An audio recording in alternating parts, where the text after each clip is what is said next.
2025 সালের 1 সেপ্টেম্বর মহামান্য সুপ্রিম কোর্টের এক আদেশে বুনিয়াদী শিক্ষা দপ্তরে কর্মরত শিক্ষকদের চাকরি এক গভীর সংকটের মধ্যে এসে দাঁড়িয়েছে। সুপ্রিম কোর্ট বলেছে যে কর্মরত শিক্ষকদের নূতন করে টেট পরীক্ষা উন্নীত পাশ করতে হবে। শিক্ষার অধিকার আইন 2009 সালে চালু হয়।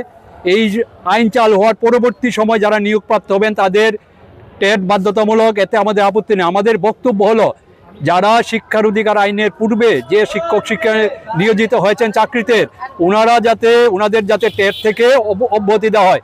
এই জন্য আমরা যে আজকের যে দাবি, আমরা জানি সংসদ ইচ্ছে করলে, কেন্দ্রীয় মন্ত্রিসভা ইচ্ছে করলে অর্ডিন্যান্স জারি করে বা সংসদে আইন সংশোধন করে যে ন্যাশনাল কাউন্সিল অফ টিচার্স এডুকেশনের যে 23 নম্বর ধারার বলে যে আজকে টেট দেওয়া যে বাধ্যতামূলক বলেছে তার থেকে অব্যাহতি দেওয়ার জন্য যে আমাদের বক্তব্য যাতে কেন্দ্রীয় সরকার পৌঁছে, এর জন্য আমাদের আজকের এই মিছিল।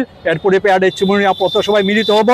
আমরা পরবর্তী সময় রাজ্যের মহামান্য রাজ্যপাল, রাজ্যের মুখ্যমন্ত্রী, রাজ্যের বিরোধী দলনেতা এবং আমাদের যে 3 জন সাংসদের প্রত্যেকের কাছে আমাদের দাবি সনদ তুলে দেবো যাতে কেন্দ্রীয় সরকারের দৃষ্টিতে নিয়ে যাওয়া যায় এবং আগামী 20 তারিখ থেকে শুরু হওয়া সংসদে